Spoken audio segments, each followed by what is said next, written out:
Il problema del randagismo ad Agrigento ha assunto dei connotati importanti e preoccupanti al contempo. Ma è un problema quello del randagismo, in particolare quello del diritto degli animali, che comunque dovranno essere affrontati dalla nuova amministrazione comunale, e a tal proposito il nostro progetto adesso verrà presentato dal candidato sindaco, l'avvocato Giuseppe Arnone. Qual è questo progetto?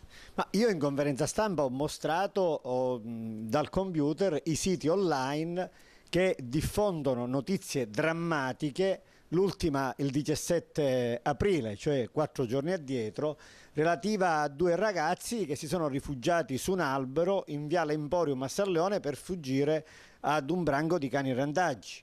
Poi abbiamo avuto l'altro aspetto, cittadini incivili che avvelenano cani randaggi, abbiamo pure mostrato le relative immagini. Il randagismo e comunque le politiche di tutela degli animali di affezione, cani, gatti, sono uno dei terreni di scontro tra me e l'amministrazione Zambuto, di perenne polemica, anche quando collaboravamo con l'assessore Passarello.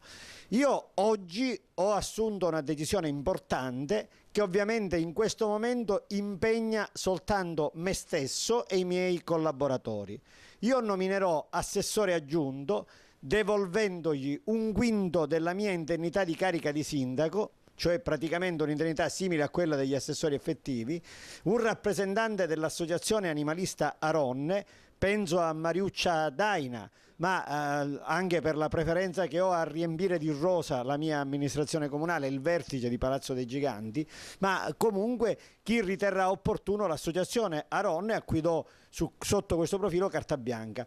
Mariuccia Daina dovrà, o chi come lei, indicata da Ronne, dovrà dirigere le politiche a favore degli animali di affezione, di cani e gatti, da parte del comune, le politiche sanitarie e di tutela nei confronti del randagismo. Questa città ha enormi risorse nella società civile, fino ad oggi perse. Io, a partire da Ronne, ma non solo, intendo aprire la stanza dei bottoni del municipio alla società civile agrigentino e alle sue migliori energie, quali sono appunto gli amici di Aronne.